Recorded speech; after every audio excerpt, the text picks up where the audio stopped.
Lepo pozdravljeni v oddaji In Vivo Veritas. Danes bomo spregovorili o istrski ljudski glasbi. Z mano je namreč Marino Kranjac, pedagog, raziskovalec ljudske glasbe in pa tudi sam glasbenik, ki pa bo v mesecu maju prejel Kocijančičevo nagrado. Lepo pozdravljeni. Dober dan. Torej, najprej čestitke, seveda ob nagradi. Zdaj gre za še eno nagrado pravzaprav v vašem opusu, tako da vas sploh še preseneča, da dobivate nagrade?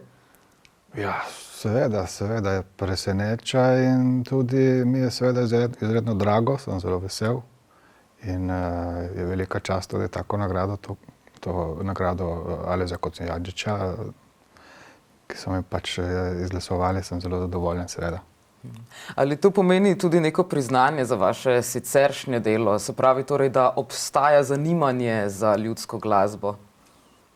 Ja, seveda je to priznanje, jaz rečem, da je to priznanje istrske ljudske glasbi in se lahko zahvalim samo vsem sodelavcem, kompanjonom glasbenim, s katerimi sem delal in s katerimi delam toliko let. Najprej pa je prav, da se zahvalim ženi za podporo in za vsakošnjo podporo. Tako da seveda sem zelo vesel. Definitivno. Se vam zdi, da sicer tudi, poleg stroke, obstaja zanimanje za ljudsko glasbo tudi med ljudmi? Kako je na primer z mladimi, ki ponavadi niso ravno največji navdušenci nad ljudsko glasbo? Ja, na splošno bom rekel, ne samo tukaj naš konec, ampak na splošno v Sloveniji se mi zdi, da smo premalo ponosni na svojo dediščino, če govorimo konkretno o ljudski glasbi, ne.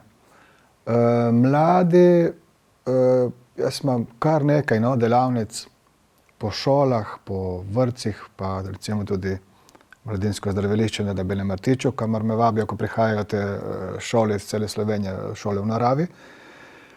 Konkretno moja izkušnja z otroki je zelo pozitivna, ker skoraj vsakokrat, če je to ena daljša delavnica in dopoldan kot kulturni dan, tehniški dan, kakorkoli, na koncu zmeraj pride kakšen otrok, pa sprašuje, pa kako to, pa kako se to naredi, pa kako bi lahko tako to. Otroci tam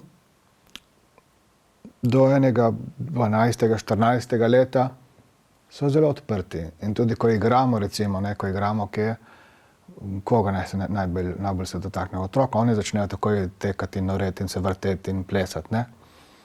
Zdaj, potem pa seveda imajo otroci ogromno ponudbe raznih takšnih in drugačnih aktivnosti po šolah. Tukaj naš konec šepa v tem smislu, ker folklorne skupine zelo malo in nekateri tudi že usihajo. Interes mladih za se priključiti v folklorne skupine, pa tudi delo po osnovnih šolah v tem smislu, da imajo neke otroške folklorne skupine, je malo, oziroma, da ne bom koga prizadel, osnovna šola Koper dela na tem, kontinuirano, Nina Luša že leta in leta dela. Potem pa so zelo redke izjeme. Če gremo na štajerski konec, je tega malo morje, kot se reče, ne. Stanje, če me vprašate v ljudski glasbi tle pri nas, v tem našem delu Istre, je recimo konkretno izvajalcev, če primerjamo 20 let ali pa kaj več nazaj, zdaj nas je manj. Kar nekaj skupin je prenehalo, največkrat zaradi starosti ali pa seveda lahko tudi naštejem, recimo Šavrinske pupe Ragazzoni že leta ne delujejo več, potem Šavrinski godci, potem Šavrinke iz Svetega Petra, so že dosti stare, zelo redko kdaj še kaj zapojejo. Zdaj sicer sem zelo veselo novico slišal, da Rožanja Špek začela delati z majhnimi deklicami. In potem recimo Porporela, skupina pevska, ki je delovala v okviru italijanske skupnosti, tudi ne deluje. Nas je manj, folklorna skupina Mandrač je tudi na koncu, ker so sami starejši že in ultra starejši in počasi usiha. Folklorna skupina tukaj pri nas, ki deluje, res je Val iz Pirana. In drugo je bolj tako, no. Mladih ljudi, ki bi se želeli, ki bi se ukvarjali s glasbo, je zelo malo. Pred leti sem kar nekaj poučeval, ampak od vseh teh otrok, mladostnikov, ki sem poučeval, eden je ostal, eden še danes igra. Eden se je cepil, v redu tudi tako. Pa obstaja mogoče tudi kakšna žanrska prehajanja, naprimer glasbo okoli Čadrga, Tolmina so v zadnjem času recimo izjemno popularizirali, torej zasedba Širom, če jih mogoče poznate. Oni se naprimer napajajo ravno iz torej ljudske glasbe, ampak so pravzaprav jo nekako priredili sodobnim smernicam primerno in je mogoče zaradi tega tudi privlačnejša. Se kaj takega dogaja tudi na področju Istre? Obstaja kakšna zasedba, ki bi mogoče se napajala v ljudski glasbi, ampak še vedno ustvarjala torej sodobno glasbo? Ja, ansambel Širom je fenomen v slovenskem prostoru, ne takega ansamblega drugega ga ni. Tako da ne moremo govoriti o takšni sceni oziroma več skupinah, ki bi igrali na tak način kot oni. Oni so unikum, ne. Zavedam se tega, da v bistvu, če bo ljudska glasba preživela, bo preživela na en modernejši način. To absolutno zakaj? Ker vemo, da ljudske glasbe danes ni več v tistem primarnem okolju, kjer je nastajala. Ljudskih godcev, starih, praktično ni več. To govorim na nacionalnem nivoju. Pevcev zmeraj manj. In potem je vse to gibanje, ki je vezano na delovanje javnega sklada JSKD-ja, ki vzpodbuja že leta skozi delavnice, izobraževanja o ljudskem petju, ljudskih plesih, kaj naj usmerja v bistvu to gibanje, delovanje folklornih skupin, pevcev in inštrumentalistov. Zdaj je pač šlo eno smer, ki prav mi ni všeč. Jaz recimo delujem tako, da izvajam to ljudsko glasbo na čim bolj verodostojen način, tako kot sem se pač učil od godcev. Nisem dobil nek zapis in potem nekaj svoje, kot se mi je zdelo. Sem direktno dobil prakso izvajalsko od godcev. In zdaj ta srečanja za ljudske pevce in izvajalskih ljudskih viš, se je ta kriterij leta in leta se je izobraževalo, delalo na tem, da bi ljudje peli in godili čim bolj nekako podobno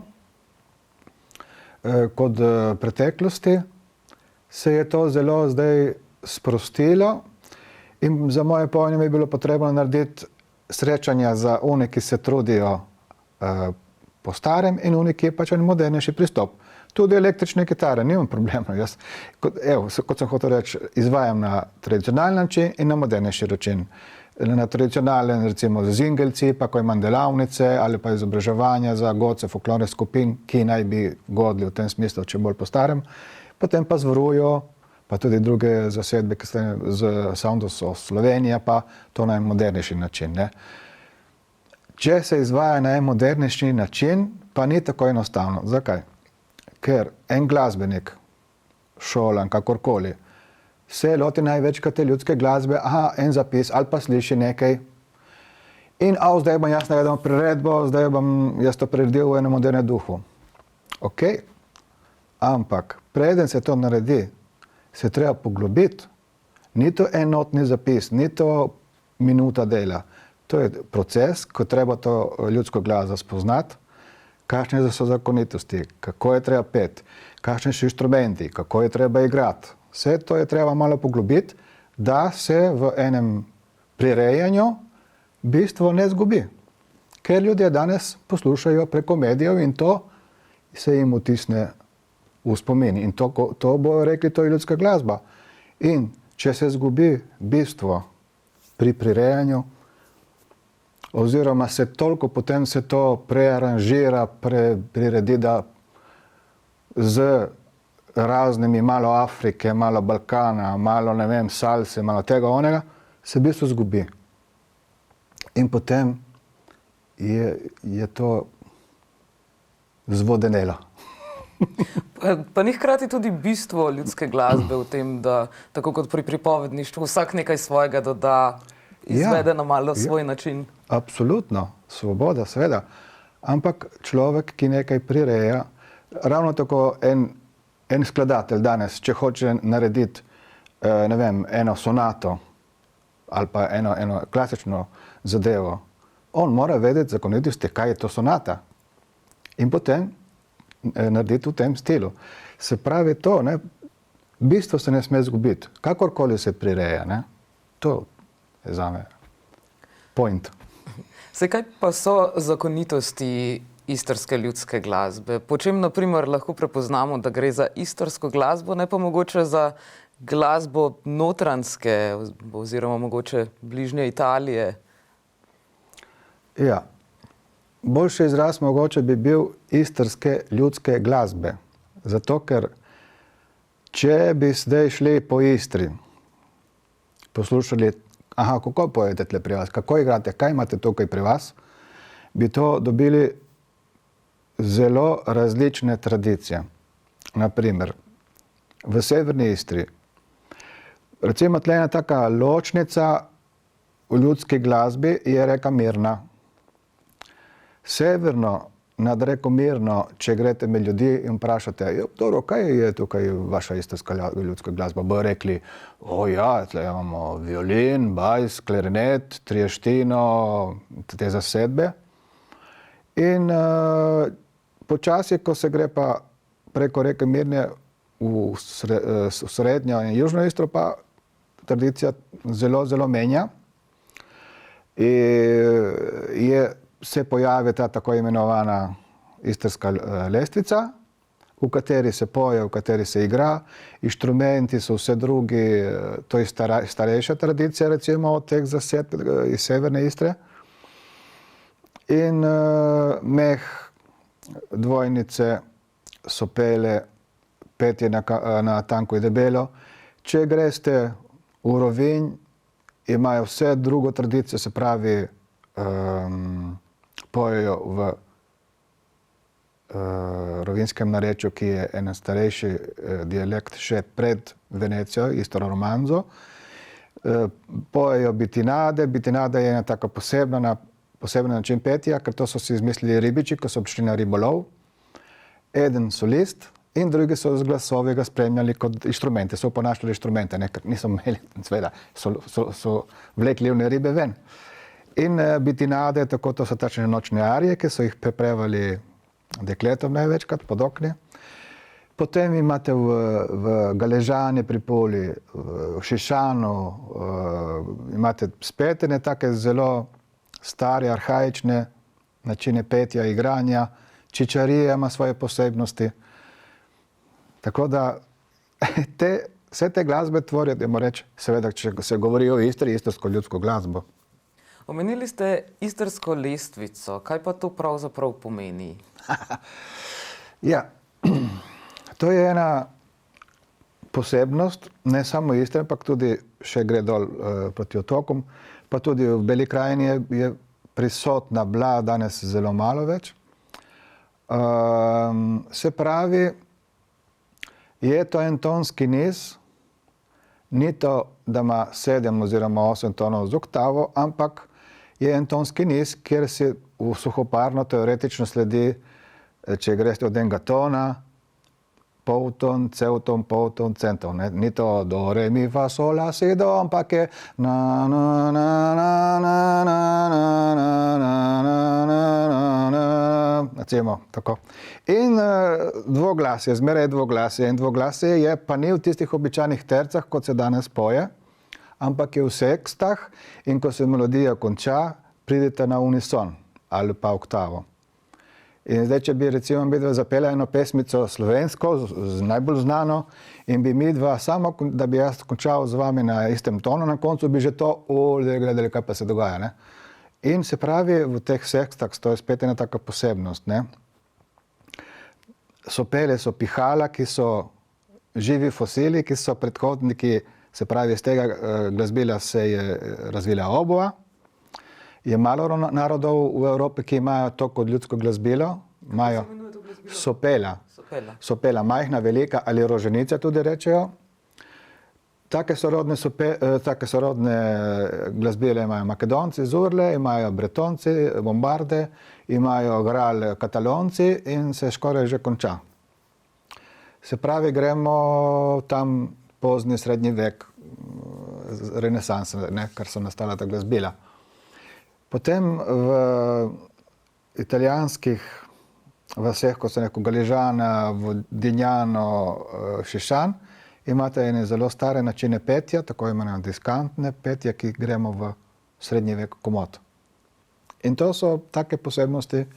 Čičarija, imajo na tamburico, ki je taka posebnost, način petja, bogarenje. Če bi to hotel opredeliti, zdaj, če bi me vi vprašali, kaj pa je najstarejše v Istri, v smislu ljudske glasbe, bi odgovoril tako. Najstarejše v istrski ljudski glasbi so petja, tako imenovana diskantna petja, iz Šišana, Galižana, Vodnjana. To je torej to dvoglasno petje? Ja. Potem bogarenje v Čičariji, ki ima še ožje intervale, kot istrska lestvica, gre vse po pol tona. In potem, ko me pride to petje in igranje v istrski lestvici. V preteklosti pa se je marsikaj se je delalo neke mite, češ da to je najstarejša glasba v Istri, v tako imenovane istrski lestvici. In recimo eden najbolj znanih istrskih pesmikov, intelektualcev v preteklosti imate Balotaja v nekem poetskem zanosu, ko je pisal poezijo, napisal, da sopele svirajo več milijarde let, se pravi že 1000 let. Napumpano, če te rečem tako malo vulgarno, ampak dostikrat se je dogajalo, da je, se pravi, vemo, imamo 3 avtohtone narode, da je vsak zase bolj se ukvarjal s sabo in drugega ali tretjega niti ni kaj povohal, niti ni upošteval. Jaz pa tega ne maram in zato tudi, če rečem, da mi igramo istrsko ljudsko glasbo, igramo istrsko ljudsko glasbo, ki je prisotna na polotoku, na istrskem polotoku in to se ve, katera je.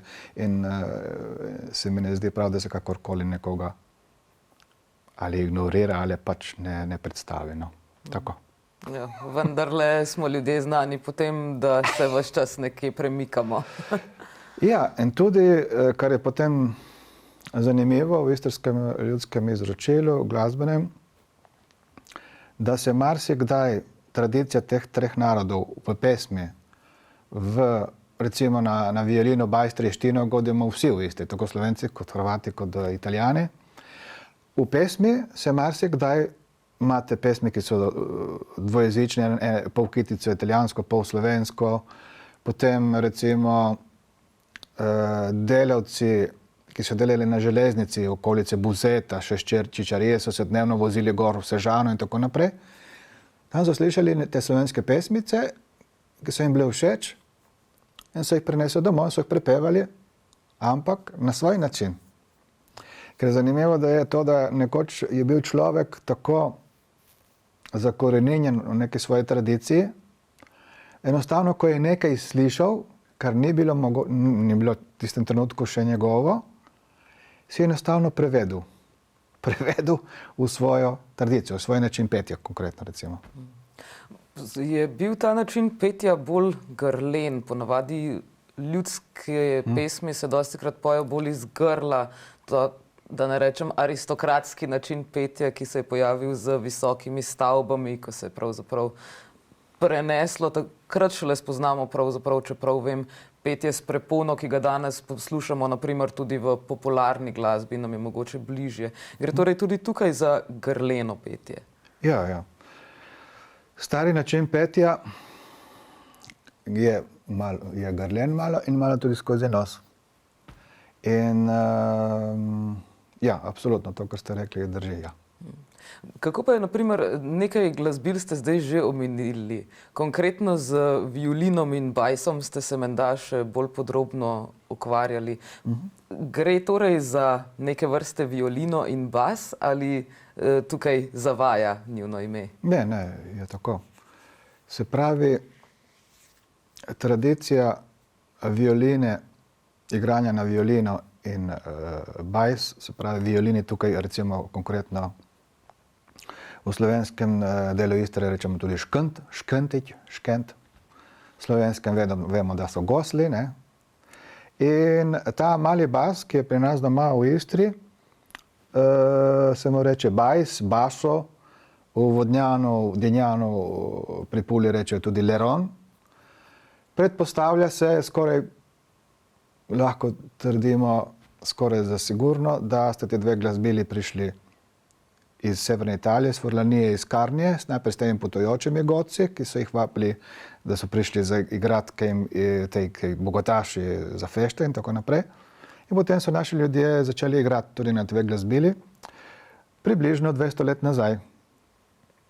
In gre za tako imenovani alpski vpliv, se pravi, ta glasba je iz Alp, z dežel iz Alp, prišla vse dol k nam do morja. Plesi, ki so se plesali, so splošno znali v centralnem delu Evrope. In potem imamo tukaj tudi kakšen... Spet je težko ne govoriti, to je samo naše. To je včasih nesmiselno naše to. Ker nismo sami na tem svetu in vplivi prihajajo od vse posod. Tako da recimo konkretno v repertoarju teh dveh glasbil so vplivi alpski, so vplivi Venecije, so vplivi iz Avstro-Ogrske, Češke. Je to kar... Potem pa seveda so tudi melodije, seveda, ki so nastale tukaj, ki so si godci izmislili za tiste plese, ki so pač splošno znane. Če se omejimo na te dve glasbili. Omenili ste torej, da 200 let nazaj se je naprimer to tvorilo, ampak kako pa je z ostalo glasbo? Je katera torej še starejša? Kje črpamo? Kako stara je večinoma glasba, ki jo danes ponovno reinterpretiramo kot ljudsko glasbo? Gre torej za neke 200 let ali še starejše glasbene vzorce? Se pravi, severni Istri je v bistvu zasedba za ples, najstarejša sestavljena iz violine in bajsa. Potem, če bi še iskali nekaj starejšega, konkretno, če govorimo tukaj, severna Istra, so glasbilca, razna glasbila narejena iz kanele, iz trstike. Kar se tiče pa petja, pevske tradicije, severna Istra v bistvu več kot 150, maksimalno 200 let ne bi šlo. Kot sem rekel, starejša tradicija je potem v Čečariji in srednji južni Istri. Ko vi, na primer, igrate v zasedbah glasbo, kako ločite, katera zasedba igra katero glasbo? Je mogoče to tudi na podlagi neke časovnice, mogoče področja? Ja, eden od razlogov, zakaj mi enakovredno predstavljamo glasbeno izročilo vseh v Istri, je tudi ta, da sami smo takšni. Od začetka še posebej je bilo to še bolj izrazito smo imeli v skupini pripadnike italijanske manjšine, smo imeli domačine Šavrine prav tukaj, v zaledju Kopra Izole Pirana, smo imeli, oziroma imamo še, ne vem, tata Šavrin, mama iz Pazina, jaz z Labina.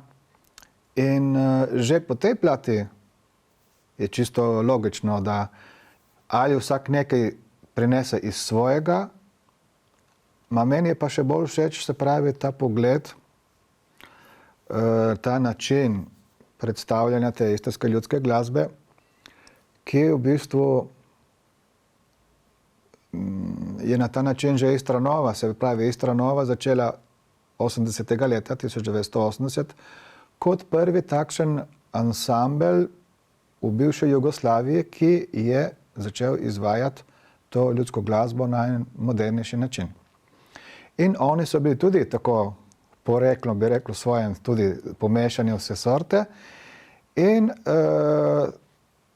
so na tak način predstavljali vse tri avtohtone narode in meni se mi je to zdelo super, ko sem tudi potem 2 leti igral z njimi, bil v tej skupini, se mi je zdelo tako prav. Kakšno je bilo še vprašanje? Torej, v koliko zasedbah ste zdaj trenutno aktivni? Aha, zdaj največ v Vruja, potem Zingelci. Zingelci smo bolj ena govčovska skupina, ki igramo bolj na tradicionalen način. Violina, trieština, harmonika, diatonična, bajs ali pa 2 violini bajs. Potem je en duo Adria Vox, ki ga sestavljava z Andreja Alesjotom iz Trsta, kjer pa igrava in pojeva predvsem pesmi v istrsko-beneškem narečju. Zdaj, 26. maja, bomo imeli predstavitev albuma, ki sva ga posnela in sva dala notri pesmi, urbane ljudske pesmi Kopra Izole Pirana. Potem pa se ukvarjam tudi s staro glasbo, imam ansambel za staro glasbo Kapela Justinopolitana, kjer igramo srednjeveško renesančno glasbo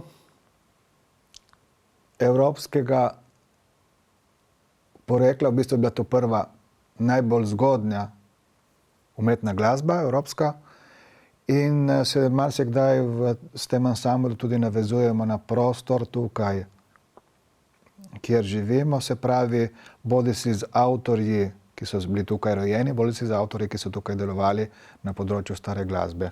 In smo tudi izdali lansko leto album.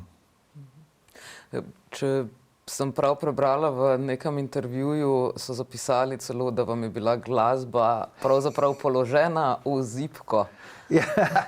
Ja, to je malo že tako malo znucana fraza, ma dobro, je dobesedno bilo tako, no.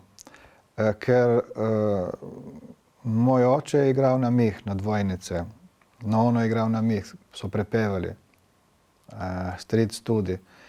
In se pravi, še takrat, ko smo hodili, ko so bili še stari starši, nono ti živi, smo hodili kar pogosto doli.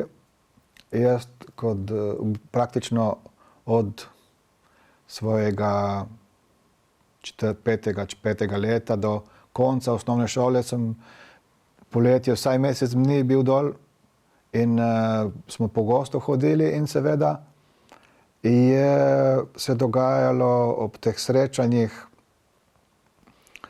marsikaj na to temo, se je zapelo, se je hecalo, pripovedovalo štorije, pa je prišel kje kakšen mih, pa je moj oče igral in tako naprej. Potem tudi na poroki, se spomnim, se je igralo tudi plesalo po starem.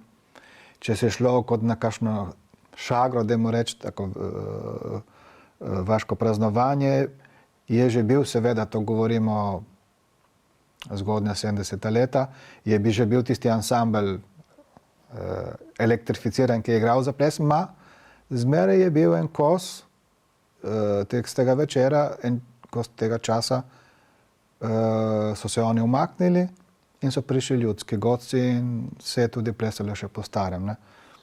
To nekako se mi je vtisnilo v spomin, nisem pa takrat kaj dosti, ker to je bilo normalno, kot jesti in piti, ne, to je bilo pač prisotno in nisem pa kaj dosti pozornosti na to dajal, sem potem v tam 7. razred smo začeli brenkati na te kitare in se sorte igrali. Ampak ko se je pa pojavila Istranova 80. leta, jaz sem imel takrat 16 let, sem slišal, berem, da to je nek band, to neko istarsko ljudsko glasbo igrajo. Da sem rekel, ok, grem pogledat, ne. In seveda sem ostal odprtih ust, ker sem prvič doživel to ljudsko glasbo na en modernejši način, kot so oni takrat igrali, in na enem modru, ne. Kje je bil ta koncert, se morda spomnite? Ja, je bil dol na ploščadi, tam, ki je bivši SDK, kaj je zdaj tam, Ajpes in v Kopru dol na tisti ploščadi, kaj je tam še Triglav zavarovalnica, da ne bom delal reklame.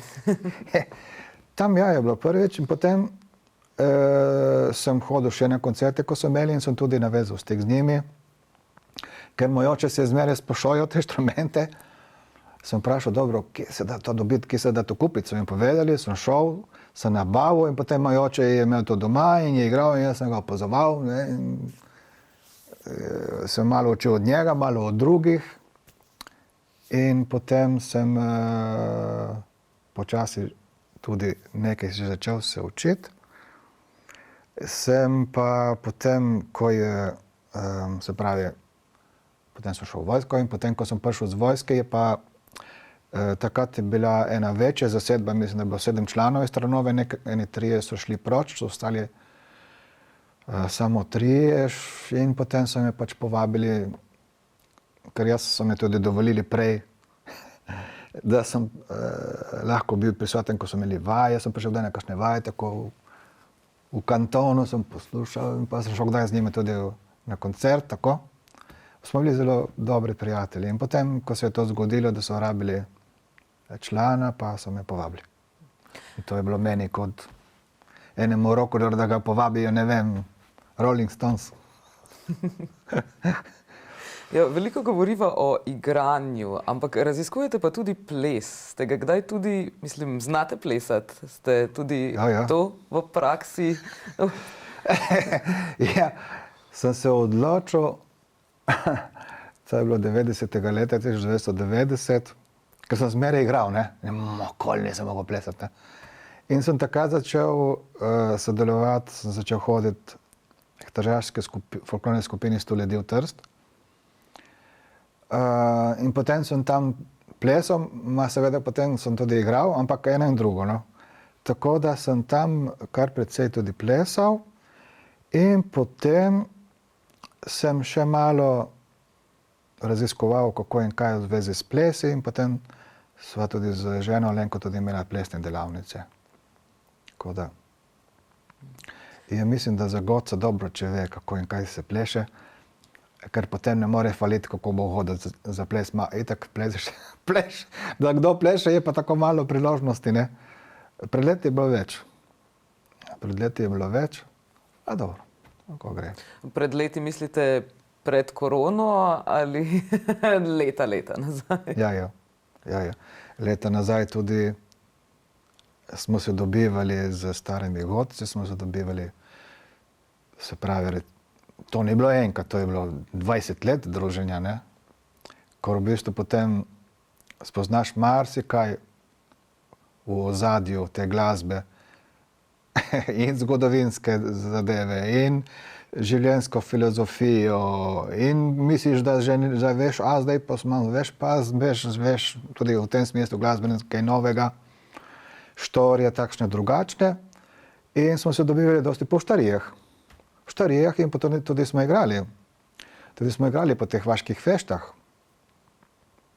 Spet, tako kot sem rekel, je bil en band, ki je bil za ples, ne, elektrificiran, tako, komercialni, ampak potem je bil zmeraj tudi en določen čas, ko smo igrali po ljudsko.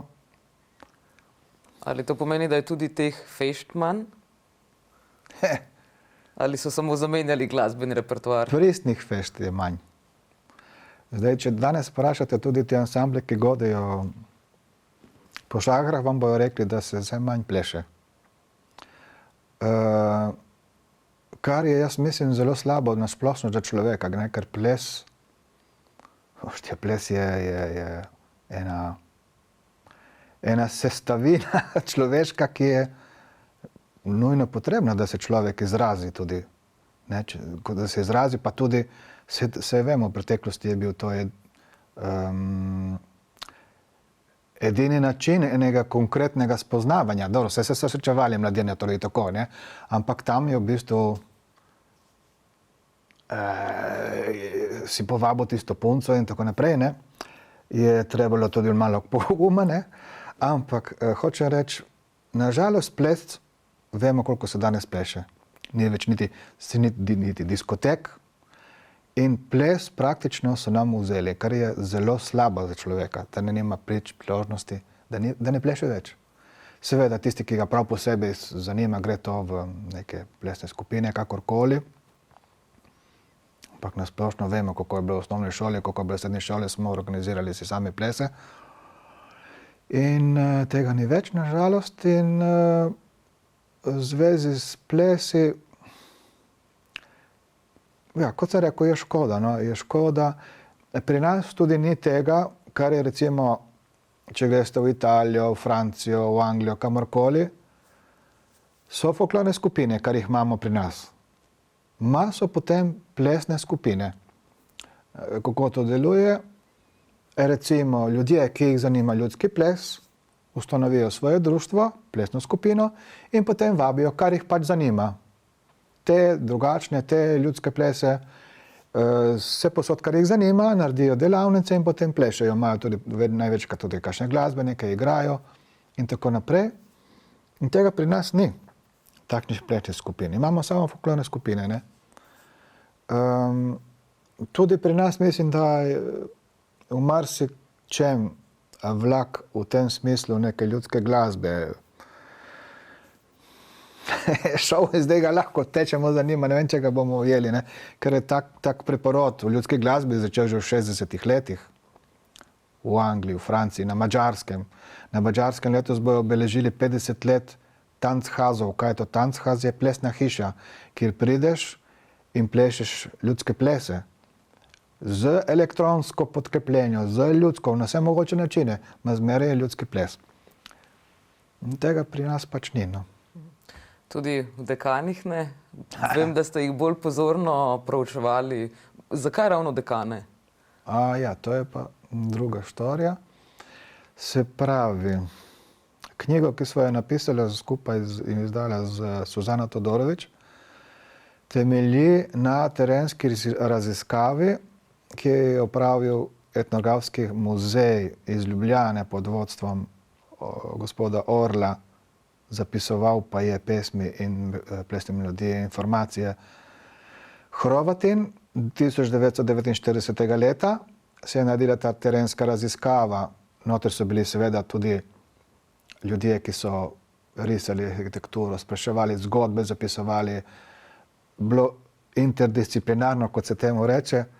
No, se pravi, ta knjiga, ki sva jo izdala s Suzano, temelji na tej raziskavi. Etnomuzikološki, se pravi, pesmi, viže in vse vezano na petje in igranje. Midva sva, ker so to terenski zapiski, sva vse to prepisala, dodala opombe, kaj komentarje in potem Suzana je v svojem, kot dialektologinja, dodala še v zvezi z narečjem. Jaz pa sem potem še analiziral ta material, ki je bil v bistvu v celoti prvič sploh izdan. Prej se pač tisti, kdo je kaj rabo, je kakšen segment potegnil ven. Recimo gospod Ramovš, najbolj znan etnokoreolog pri nas, ki se ukvarja z ljudskimi plesi, je potegnil ven, pa ne v celoti v zvezi s plesi, ne, ki so bili zapisani. No, v tej knjigi pa je v bistvu cel ta material, kar se tiče ljudske glasbe in nasploh plesov, pesmi, v celoti objavljen. In kot sem rekel, so tudi neke komentarji, opombe, ker kakšno stvar tudi, kot tujci niso razumeli, kaj so jim govorili domačini in so mogoče kakšno stvar tudi narobe razumeli, pa smo potem malo to dopolnili. To je v bistvu to delo. Torej, 1949. so hodili naokoli. Novejših podatkov pa torej nimamo. Ja, se pravi, je potem še, če govorimo o dekanih, je Glasbeni narodopisni inštitut opravil še eno raziskavo 68. leta in potem so prišli sem nekje, če se ne motim, začetku 80. let, so pa posneli pritrkavanje zvonov in tudi spraševali v zvezi s tem, kar se tiče dekanov. Potem pa je bila še 50. leta narejena zelo podobna raziskava v Marezigah in okolici in to v neki bodočnosti bi rad tudi eno publikacijo naredil, verjetno bo s Suzano skupaj spet, kot smo naredili to v zvezi z to raziskavo dekanih. Potem pa v bistvu je bilo to raziskovanje, zapisovanje prepuščeno domačim raziskovalcem, nadobudežnežem in tako. Res se ukvarjate z ogromno, pravzaprav z istim področjem, ampak delujete na veliko nivojih. Ja. Naj omeniva še mogoče pred koncem vaše društvo Folk Slovenija. Bi mogoče lahko povedali, v sklopu česa pa, oziroma katere dejavnosti pa v sklopu društva torej izvajate? Se pravi, kulturno in etnomuzikološko društvo je bilo ustanovljeno najprej kot kulturno društvo Folk Slovenija. Da pa moram pomisliti. Pa da nisem falil, 96. Ja, v Piranu.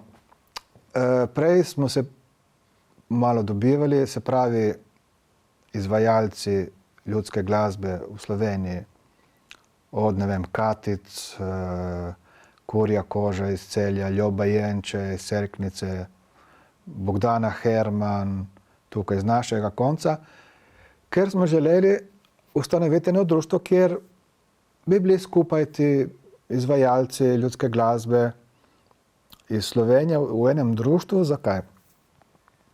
Bili smo prvi, ki smo začeli sploh izvajati delavnice plesne, pevske, inštrumentalne v smislu nekega izobraževanja, simpozije, izdali smo nekaj zgoščenk, letni koncerti vsako leto, razen COVID nas je takrat preprečil. Bo letos tudi? Seveda, letos bo videli. Že veste kdaj? 16. septembra. Se pravi, ena taka potreba je takrat bila, da bi se mi spravili skupaj, ena zelo pozitivna energija, bi se dobili, izmenjevali izkušnje, izmenjevali znanja, kakorkoli. In potem to pobudo je pa prevzel JSKD, seveda z mašinerijo, ki jo ima, z zaposlenimi ljudmi in tako naprej, je to prevzel vse ta izobraževanja in srečanja in tako naprej. Mi še občasno tudi to še zmeraj izvajamo, delavnice in tako. Je pa malo problem, ker v bistvu ne smemo biti profitni in potem več kot toliko prostovoljno se ne moreš oddajati, še posebej, če od tega živiš. Zagotovo. Kako potem izgleda vaš teden? To pomeni vsaj nekaj delavnic na teden, sploh zdaj, dokler je šolsko leto in potem še vaje ves čas, ali na kakšen način torej izgleda vaš urnik? Ja. Je, tako kot ste rekla, seveda ni pa tega toliko, so včasih manj, včasih več. Delavnic ja imam precej, z otroki kar precej delavnic. Potem nastopam s temi skupinami, katere sem omenil. Ja, seveda treba vaditi, sam vaditi, potem z skupinami, pa zmeraj kaj novega se dela. Tudi z ženo Alenko tudi ustvarjava zdaj sva eno predstavico naredila. Žena je tudi, Alenka je tudi pisateljica in je lansko leto izdala eno knjigo, je izdala knjižnica v Izoli z zgodbo o enem ribiču Liviju, Livio Pescator iz Izole, in zdaj smo naredili eno predstavico, bo tudi to ponudila. Če hočeš nekako preživeti, seveda moraš biti kar dosti širok, če se osredotočiš samo na eno skupino, na en segment, ne bo šlo. Po eni strani Ministrstvo za kulturo največ denarja nameni prav kulturni dediščini. Ali tu pride tudi do izvajalcev oziroma do ljudske glasbe? Bolj šok. Seveda sem zelo hvaležen, da imamo en tak ustroj, en tak sistem v naši državi, ki, če greste v Italijo, glasbeniki samo se čudijo, ne, da imamo, se pravi, to omogočeno, da se samo zaposliš in da ti država plačuje prispevke in zavarovanje.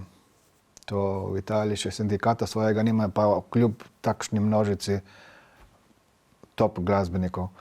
V Franciji je to zelo dobro urejeno, imajo sindikate, tudi od svojega zaslužka tudi nekaj odvajaš, pa potem imaš lahko penzijo in je enako tretiran en violinist ljudski ali pa en top klasični violinist. Ne? Vsak na svoj način prispeva k kulturi. Tako da tle sem zelo hvaležen, da to sploh obstaja, ker če ne se tega sploh ne bi bilo tu poklicno, ne? Če ne bi bila tega možnosti, kar Ministrstvo za kulturo omogoča. Drugače se prijavljamo na kakšne razpise kot Društvo Folk Slovenija ali pa jaz se prijavljam na kakšne razpise občinske. Direktno, ko ste me vprašali od denarja za kulturo, zelo malo. Zelo dosti nas podpirajo tukaj italijanske skupnosti, nas konkretno, ne? Ker italijanske skupnosti zelo se posvečajo dediščini tukaj naših krajev. In seveda, ker je ta ljudska glasba tudi del dediščine, nas zelo radi podpirajo. Recimo lansko leto sem 2 albuma izdal s pomočjo italijanske skupnosti, od Adria Vox in Kapele Justa Napolitana. Na splošno tle na našem koncu bi si želel več priložnosti, da smo kaj prisotni. Še posebej v Kopru smo doma, ampak zelo malo priložnosti. Nažalost, tako je, govorim dejstvo. Ne? Govorite tudi o sodelovanju z mestnimi oblastmi, naprimer, ali obstaja kak praznik oziroma, naprimer, veliko je teh kulinaričnih, kjer se potem, ne vem, predstavlja kulinariko območja in podobno. Ali obstaja kak dan, ko se lahko tudi glasbeniki, ki bi predstavljali torej tradicionalno glasbo tega področja, predstavite? Zelo redko. Zelo redko. Ni, da bi imeli vsako leto, naprimer, kot je pomol okusov ali kaj takega, naprimer, pomol glasbe? Ne. Največ nas vabijo v Izolo, recimo, Center za kulturo, šport, prireditve, ima več posluha za to. Italijanske skupnosti v Piranu tudi, recimo, smo bili tudi lani na Solenarskem prazniku. Lansko leto smo enkrat sodelovali sicer na Altroke Istra, ko je bil pri Vinokopru, ampak drugače, kljub množici prireditev koncertov v Kopru zvarujo, če si sami ne organiziramo koncerta, nas nima. Če si sami organiziramo, pomeni, da moraš tudi plačati dvorano in vse in smo obupali, več ne moreš iz svojega žepa jemati, da se boš bil tukaj prisoten. Tako da, če nas kaj kdo povabi, ampak v Kopru. Pa ste kdaj razmišljali, da bi naprimer naslovili mestno oblast z idejo, češ, poglejte, če ne že za domačine, pa vsaj za turiste bi lahko predstavili kaj takega? Smo že dajali predloge, ampak ni bilo nekega posluha. Upam, da se bo kaj mogoče tudi s to Kocijančičevo nagrado, ki je popravilo. Tudi Libris mene večkrat povabi, ne, ker je tematika istarska. Tudi oni so imajo dosti več pozornosti za to. Se pravi, kot ste rekla, ni logično, če se gre istarska kulinarika, da potem ni tudi glasba notri. To je vse potem ena celota, ne. Potem pač je nek komercialni bend tam zraven, ki nima blage veze. Zelo redko se zgodi, da znajo narediti to celoto v Kopru. Zdaj, če izpade kritika, ampak govorim dejstva. Tako celoto znajo ustvariti dosti boljše v Izoli, pa tudi v Piranu. Ne. V Izoli igramo večkrat, vsako leto igramo, ali je tisti praznik oljk, vina in tako naprej, ali pa in ribi, ali pa tudi nas povabijo tudi drugače, ne. Tudi bomo imeli koncert junija 26. v Izoli, ne. Ne gre za to, da v Kopru na primer ne bi bilo primernih prostorov ali kaj takega? Seveda jih je. In priložnosti tudi. Ja, tudi mogoče škoda, da nas tudi sama občina kdaj nekaj povabi bolj za kakšne protokolarne zadeve. Pač tako je. Univerza nas je nekajkrat. Upam, da bo kaj boljše, no. Ja, držimo pesti, da vas lahko še kaj kmalu že kje ujamemo. Mogoče že veste, kateri bo naslednji koncert? Naslednji koncert. Se pravi, zdaj prva stvar bo, ko bo podelitev Kocijančičeve nagrade 20. maja v Izoli. Bomo z Vrojo tudi nekaj tam zaigrali. Potem bomo, še prej smo z Vrojo oziroma z Zengelci na Solinarskem prazniku bomo. To pride zdaj, april, se ne motim, 21. nekaj takega. Potem smo zmenili za koncert v Izoli 26. junija z Vrojo. 24. junija, 26. maja bova imela z Adria Vox predstavitev tega albuma v Izoli, v Mancijolu. Tako zdaj bo v redu, zdaj je dobro. No, lepo hvala, da ste nam povedali, kajti prišla sva do konca današnje oddaje, tako da bojo gledalci saj vedeli, kje vas lahko ujamejo. Lepo hvala, da ste si lahko odtrgali čas za ta intervju. Hvala za povabilo, mi je bilo veselje.